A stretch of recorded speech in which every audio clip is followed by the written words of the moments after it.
स्वागत है मेरे दोस्तों जीपीआर ग्रुप ऑफ इंस्टीट्यूट में। दोस्तों आप सभी का क्लास 10th का एग्ज़ाम ख़त्म हो चुका है। अब आप लोग एंजॉय कर रहे होंगे। अच्छी की बात है, आप सब एक सप्ताह तक एंजॉय कीजिए, क्योंकि आप सभी के मन में एक भ्रम था कि एक बहुत बड़ा टेंशन ख़त्म हो गया। मैं भी जब एग्ज़ाम दिया था तो मुझे भी लगा था कि मेरा भारी मुसीबत ख़त्म हुआ। लेकिन मेरे दोस्त अब आप सबका रियल स्ट्रगल शुरू होने वाला है, क्योंकि आप सब लोग जैसे रिज़ल्ट आएगा उसके बाद आप सब 11th 12th में जाइएगा।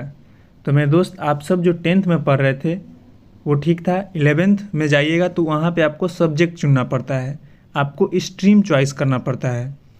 तो मैं आपको इस वीडियो में बताऊंगा कि 11th और 12th दोनों में कौन कौन सा स्ट्रीम होता है। तो देखिए मेरे दोस्त, आप सभी के क्लास 11th में होता है 3 स्ट्रीम। जो 11th का होगा वही मेरे दोस्त 12th का भी होगा। तो आप सभी के क्लास 11th में होते हैं 3 स्ट्रीम। पहला होता है साइंस स्ट्रीम, दूसरा होता है मेरे दोस्त कॉमर्स स्ट्रीम और तीसरा होता है मेरे दोस्त आर्ट्स स्ट्रीम। यदि आप क्लास 11th में एडमिशन लेना चाहते हैं तो आपको 3 स्ट्रीम में से कोई भी स्ट्रीम आपको चूज करना होगा। अब सवाल होगा कि सर कौन सा स्ट्रीम चूज करें। तो स्ट्रीम चूज किया जाता है मेरे दोस्त अपने ड्रीम के अनुसार। मीन्स आप जो भी सपना देखे हैं 10th के पहले कि मुझे इंजीनियर बनना है, डॉक्टर बनना है, आईएएस बनना है या कुछ भी बनना है, तो स्ट्रीम उसके अनुसार चूज किया जाता है। मैं एक अलग वीडियो में बताऊंगा कि किस स्ट्रीम से किस क्षेत्र में जाया जा सकता है। फिर आप फिलहाल इस वीडियो में आप जान लीजिए कि 11th क्लास में कितने स्ट्रीम होते हैं। 3 स्ट्रीम होते हैं, साइंस स्ट्रीम, कॉमर्स स्ट्रीम और आर्ट्स स्ट्रीम। मेरे दोस्त पहले जानते हैं साइंस स्ट्रीम के बारे में। तो मेरे दोस्त यदि आप साइंस स्ट्रीम लेना चाहते हैं तो साइंस स्ट्रीम मेरे दोस्त यदि आप लेना चाहते हैं तो साइंस स्ट्रीम में आता है 2 पार्ट्स आते हैं। पहला पार्ट्स आता है साइंस स्ट्रीम में मैथ का और दूसरा आता है बायो का।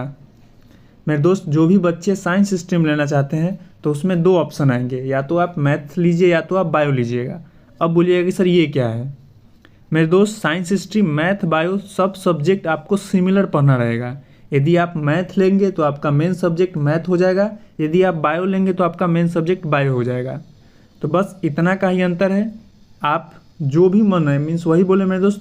अब इसमें भी ड्रीम के अनुसार ही चूज करना। जिस बच्चे को इंजीनियर बनना है वो मैथ लेता है, जिन बच्चे को डॉक्टर बनना है वो बायो लेता है। तो ये स्ट्रीम चूज ही किया जाता है अपने ड्रीम को देखकर। अब मेरे दोस्त आपको मैं सब्जेक्ट बताऊंगा कि कौन कौन से सब्जेक्ट पढ़ने होते हैं तीनों स्ट्रीम में। तो फिर से एक बार मेरे दोस्त रिपीट कर देता हूँ। 11th में होता है 3 stream, science stream, commerce streams, arts stream. और मेरे दोस्त साइंस स्ट्रीम में 2 पार्ट्स होते हैं, एक होते हैं मैथ पार्ट्स, एक होते हैं बायो पार्ट्स। अब मेरे दोस्त अब इस सभी के सब्जेक्ट के बारे में पढ़ेंगे, कौन कौन से सब्जेक्ट इसमें आपको पढ़ने होते हैं। तो चलते हैं मेरे दोस्त। मैंने दोस्त आ गए हम पहले आ गए मेरे दोस्त मैथ के सब्जेक्ट के बारे में पढ़ेंगे। मीन्स साइंस स्ट्रीम में मैंने 2 पार्ट बताया, एक पार्ट मैथ और एक बायो। तो आपको मैथ में कौन कौन सा सब्जेक्ट पढ़ना है मैं उसके बारे में बता देता हूँ। पहला आपको पढ़ना है physics, chemistry, math, Hindi, English.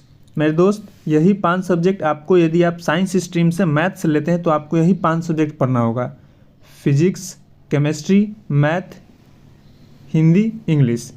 और मेरे दोस्त यदि बायो लेते हैं तो किसी भी सिर्फ एक सब्जेक्ट में चेंज कर दीजिए। आप मैथ की जगह सिर्फ क्या रख दीजिए, बायो रख दीजिए। यदि आप मैथ की जगह सिर्फ बायो रख देंगे तो क्या हो जाएगा, साइंस स्ट्रीम बायो पार्ट्स का सब्जेक्ट है। Physics, chemistry, biology, Hindi, English. Hindi English तो मेरे दोस्त कंपलसरी है, दोनों में पढ़ना रहता है। अब मेरे दोस्त अब बात करते हैं कॉमर्स में कौन कौन से सब्जेक्ट आपको पढ़ने होंगे। तो यदि आप कॉमर्स स्ट्रीम लेते हैं तो आपको पढ़ना होगा मेरे दोस्त, ये जितने भी स्टार आप देख रहे हैं ये सब कंपलसरी सब्जेक्ट है। मीन्स आपको ये सब्जेक्ट लेना ही लेना है। और जिस पे भी स्टार नहीं दिखा वो एक ऑप्शनल सब्जेक्ट है, आप ले भी सकते हैं नहीं भी ले सकते हैं। तो कॉमर्स में मेरे दोस्त आपको कौन कौन से सब्जेक्ट पढ़ने होते हैं। अकाउंटेंसी पढ़ना होता है, business study, mathematics, economics, English, physical education, Hindi.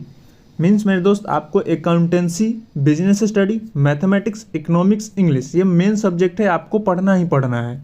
और मेरे दोस्त इसके अलावा भी कुछ और ऑप्शनल सब्जेक्ट होते हैं, आप पढ़ भी सकते हैं नहीं भी पढ़ सकते हैं। अब मेरे दोस्त आते हैं आर्ट्स के ऊपर। आर्ट्स में मेरे दोस्त बहुत सारे सब्जेक्ट होते हैं। आप देख भी रहे होंगे वीडियो में बहुत सारे सब्जेक्ट होते हैं, लेकिन मेरे दोस्त जिस पे भी स्टार बना ये सब क्या है, मेन सब्जेक्ट है, कंपलसरी सब्जेक्ट है। और जिस पे नहीं बना है वो सब क्या है, ऑप्शनल है, आप ले भी सकते हैं नहीं भी ले सकते हैं। तो देखिए मेरे दोस्त, आपको कौन कौन से आर्ट्स में मेन सब्जेक्ट है। पहला history, political science, economics, geography, physiology, ये सब क्या है मेरे दोस्त, मेन सब्जेक्ट है। वो हिंदी हो, संस्कृत हो, इंग्लिश हो, फिजियोलॉजी हो, सोशोलॉजी हो, ये सब क्या है, ऑप्शनल सब्जेक्ट है। मीन्स से आप पढ़ भी सकते हैं नहीं भी पढ़ सकते हैं। तो मेरे दोस्त आपको इस वीडियो में मैंने पूरे बता दिया कि कितने स्ट्रीम होते हैं। 3 स्ट्रीम होते हैं मेरे दोस्त। अब आपको जोन सा स्ट्रीम मन होगा वो stream, science stream, commerce stream, arts stream, 3 stream होते हैं। आप तीनों स्ट्रीम में से कोई भी स्ट्रीम एक सा चूज़ कर सकते हैं अपने ड्रीम के अनुसार।